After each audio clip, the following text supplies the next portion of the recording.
Good morning, everyone, and thank you for joining us here today. When the president first took office, as many of you know, he called on the private sector to do more, to invest in the skills and the training of the American worker. This was long prior to the onset of this pandemic and COVID, really accelerating the trend to make sure that the American worker has the skills for the jobs that exist today and the jobs of the future. I think we've seen this virus accelerate many of the trends that were already going in one direction from the digital revolution perspective, and it really is more important now than ever before. The call to action resulted in a full-blown national movement, which all of you were a great part of. Today, over 400 companies have signed our pledge to invest in the skills of over 16 million Americans. So you all deserve a big round of applause for that. Companies large and small, whether it's one employee or hundreds or thousands, as is the case in this room today, it is all so critical as we think about the next phase and this great American comeback.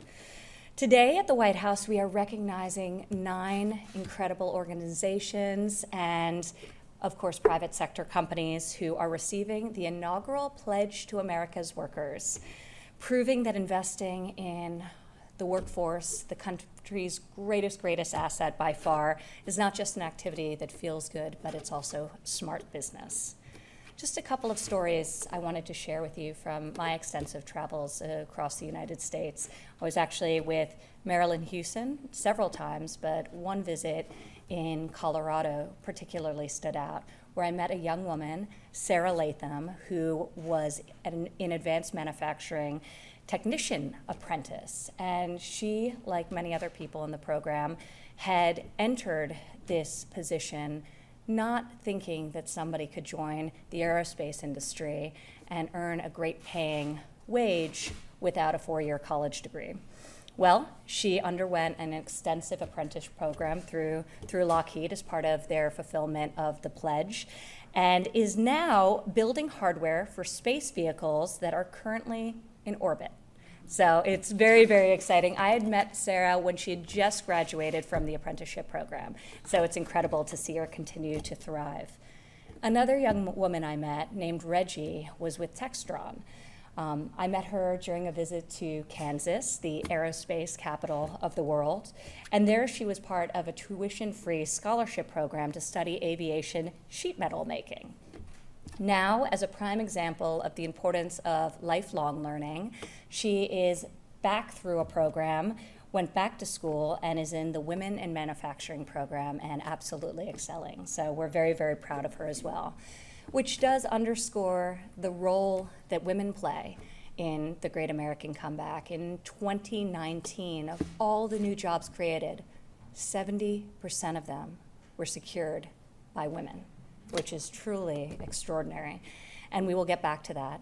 This administration, from the earliest days, pledged to accelerate the role of women in STEM fields, one of the fastest growing lucrative fields where women and minorities are really grossly underrepresented, and we're seeing that trajectory starting to change. This administration dedicated a minimum of $200 million in annual grant funding, and there is a private sector match with several of the employers here today for over $300 million to support women and girls in K through 12 who are securing a STEM education, with a particular focus on computer science, where many of the good paying job vacancies exist today. So we're going to continue to push that agenda and move that forward.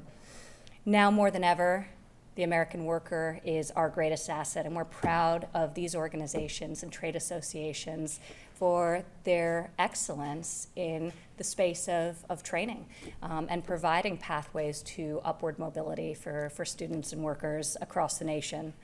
As winners of this inaugural pledge, our hope is that your commitment incentivizes and encourages other companies to do the exact same. So we hope to celebrate many years of exceptional investment in American students and workers. And we thank you for being the first class of recipients.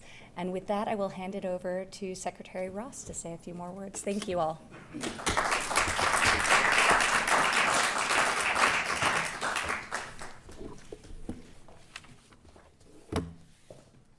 Thank you, Ivanka, for your leadership as the Trump administration promotes new pathways to career success for millions of Americans. And welcome everyone to the inaugural Pledge to America's Workers Presidential Award Ceremony. The pledge shines a spotlight on the truly outstanding investment that businesses in the United States are making in their workers. To date, as Ivanka said, more than 440 companies have signed the pledge, and they're creating 16.4 million new opportunities for American workers through training and apprenticeships. This is a remarkable achievement for our American industry and American workers. The Presidential Award presented today is rooted in NIST's Baldrige Performance Excellence Program, which was established under President Reagan to acknowledge American businesses that adopt a wide range of industry best practices, including workforce education and training. The Baldrige program looks at organizations holistically, and it emphasizes the need to show actual results. Consistent with these principles, the 9 Pledge to America's Workers Presidential Award winners are delivering results to their workers. They are real role models. Our award winners share a commitment to upskilling workers throughout their whole careers. Many have curricula that reach high school children to introduce them to new careers, as well as programs that help mature workers continue advancing in their careers. The awardees span many industries, from insurance to construction, retail trade, lodging, and manufacturing. 2 are foreign multinational companies who are adapting and innovating the best of the German and Swiss training methods to meet the unique needs of their U.S. operations. They reflect why our country remains the best place in the world for investment. This past June, the Carney FDI Confidence Index ranked the United States as the #1 investment destination among CEOs of the world's largest corporations. And in its most recent annual report on global local trends, IBM notes that the United States is the top destination country globally for jobs. To these 2 winners, Zurich Insurance and Volkswagen, we are grateful for your investment. Another 3 of our winners are trade associations: the American Hotel and Lodging Association, Associated Builders and Contractors, and the National Retail Federation. They make it easier for companies large and small in their industries to provide training that results in industry-recognized credentials. Also among today's award winners, Oberg Industries, Lockheed Martin, Northrop Grumman, and Textron have been notable in their embrace of apprenticeship programs. A top priority for the Trump administration, apprenticeships are the gold standard for the on-the-job training. In support of this priority, Secretary Scalia launched the new industry-recognized apprenticeship program, empowering trade associations, unions, and other organizations to certify quality apprenticeships. This new system will speed the creation of their apprenticeships in industries outside the skilled trades. I encourage every organization to study what these award winners are doing. Through 2020's challenging trials resulting from the COVID-19 pandemic, each organization here today held firm in its commitment to its workers. When times become uncertain, some companies cut back on investments in their employment, but these organizations kept their eyes open on their own long-term goals and continued strengthening their workforces. So my thanks to the National Institute of Standards and Technology, as well as the staff of the Baldrige Performance Excellence Program for helping create and manage this award program. Thank you also to Al Faber and the private sector Baldrige Foundation. They're the ones who contributed these beautiful trophies that we'll be presenting shortly. Ivanka, thank you.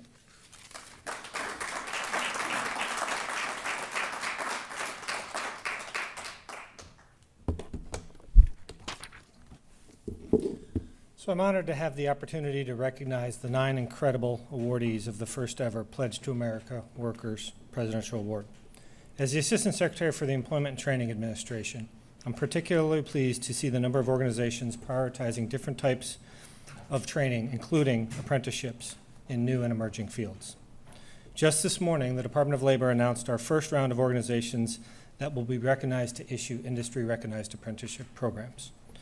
The 18 organizations we certified earlier today, known as standards recognition entities, are the foundation for the industry-recognized apprenticeship programs.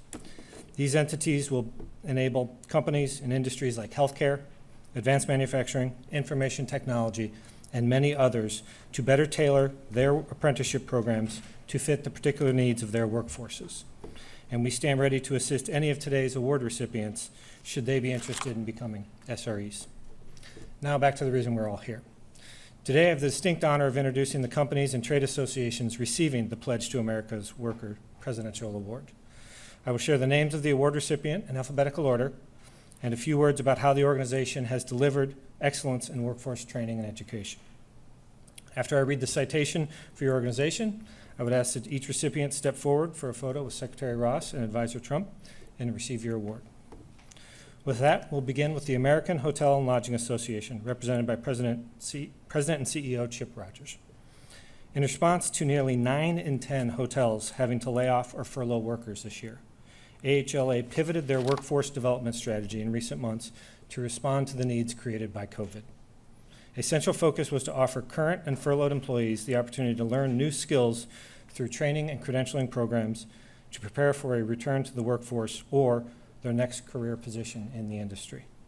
This pivot included the AHLA Foundation offering $3.5 million worth of free skill-based training and education courses, including industry certifications, GEDs, and associate degree courses to help over 20,000 furloughed hotel employees advance their skills and education so that when travel resumes, they are one step ahead. Mr. Rogers, congratulations, and please step to the stage.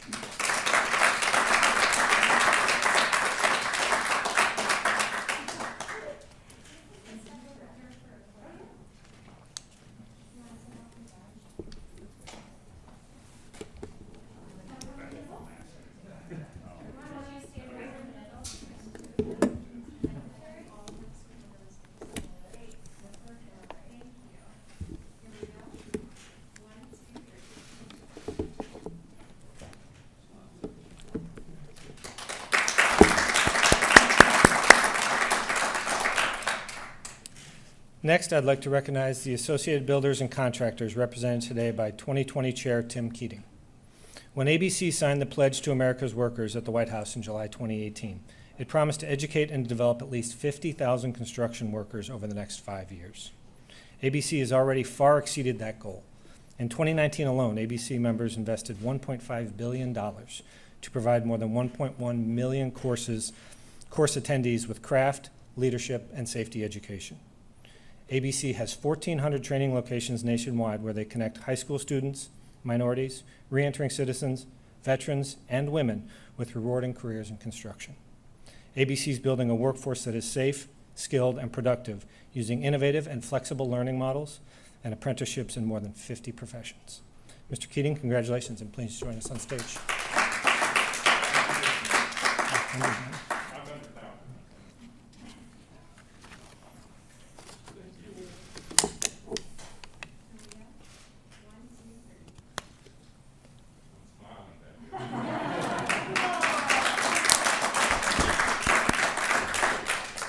Next, I'd like to recognize Lockheed Martin, represented today by Executive Chairman Marilyn Hewson. I want to recognize Lockheed Martin for its commitment to investing in workforce development programs that provide multiple pathways for workers to find jobs and to succeed in advanced manufacturing. By scaling its apprenticeships and other skill-based training programs, Lockheed Martin has become a model for other organizations as our nation works together to ensure no worker is left behind by the 21st century economy. Since making its pledge, the company has achieved nearly half of its commitment to create 8,000 new opportunities by 2023, including over 20 apprenticeship programs that range from aircraft maintenance and assemblers to software, cybersecurity, and engineering, all aligning to critical skills. Ms. Hewson, congratulations, and please join us on the stage.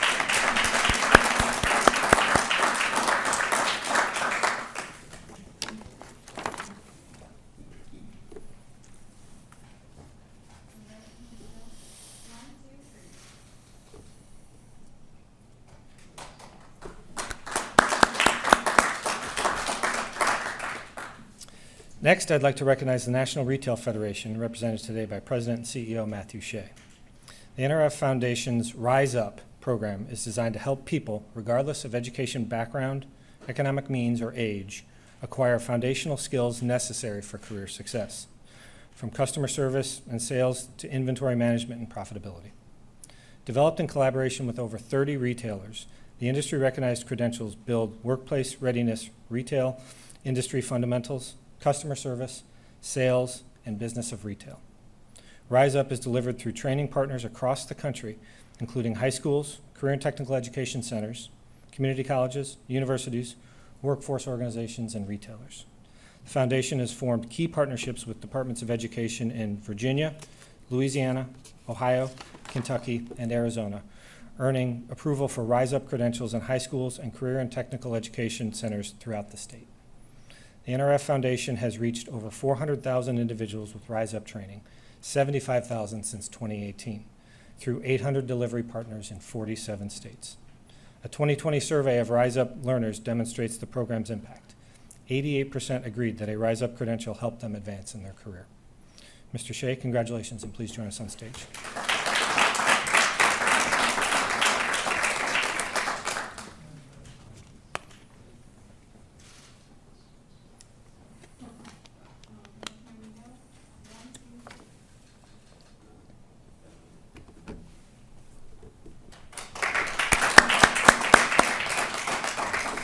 Next, I'd like to recognize Northrop Grumman Corporation, represented today by Ann Addison, Corporate Vice President and Chief Human Resources Officer.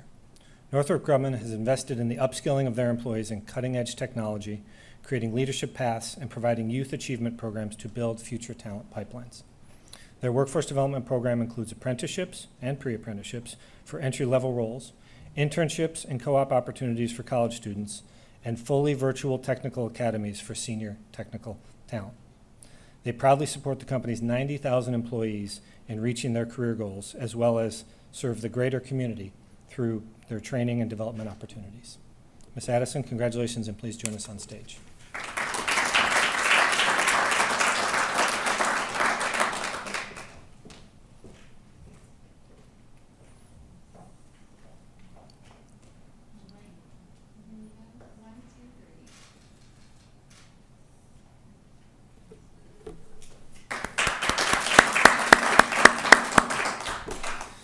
Next, I'd like to recognize Textron Incorporated, represented today by Julie Duffy, Executive Vice President of Human Resources. Textron's employee training strategy uses a learner-centric approach to determine skills gaps and to address them with the appropriate development programs to help its talent grow at any stage of its career. Its programs include internships, apprenticeships, rotations, leadership development, mid-career development, and Textron University and education assistance. Ensuring its employees are engaged and supported throughout their career journeys at the company, from hire to retire, allows the company to retain talented people. Textron invests in talent by offering development and engagement programs, hiring the right people in the right roles at the right time, and developing a pipeline of technical and leadership talent. The company focuses on cultivating a diverse and inclusive workforce with the technical, professional, and leadership skills to execute the company's strategies. Ms. Duffy, congratulations, and please join us on stage.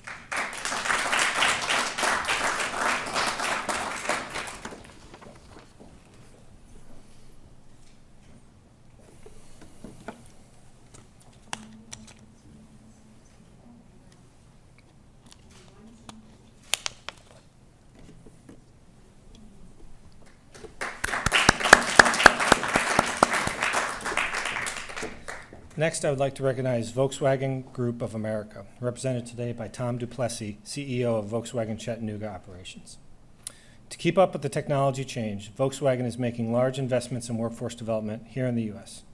Their workforce development strategy at VW Academy focuses on developing a local talent pool, recalibrating programs to meet future needs, and a new corporate culture and structure that encourages more innovative thinking.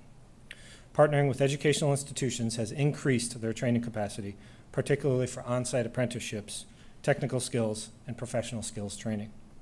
For example, all the Volkswagen Academy students are dual enrolled at Chattanooga State Community College, which handles classroom instruction of the students and offers them an associate's degree upon completion of the program.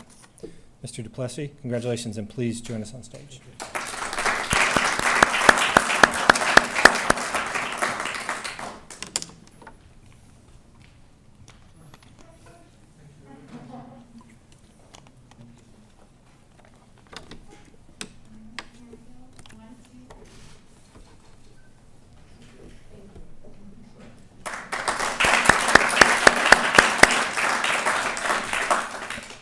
Finally, I would like to recognize two companies who were unfortunately unable to attend in person today. Oberg Industries, LLC is a diversified manufacturing specializing in the production of advanced, precision machined or stamped metal components and precision tooling. This summer, Oberg expanded its apprenticeship training center to add more machining mines, lathes, and other equipment, as well as increasing classroom and instructor space to accommodate more apprentices, ensuring more of the workforce could receive critical manufacturing skills. And last but not least, Zurich North America launched its pioneering professional apprenticeship program in 2016 with the vision of attracting new, diversified talent to the insurance industry while providing a debt-free path to professional careers.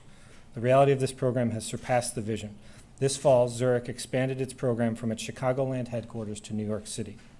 It's helping other businesses explore apprenticeships as a co-founder of the Chicago Apprenticeship Network, as well as Insurance Apprenticeship USA.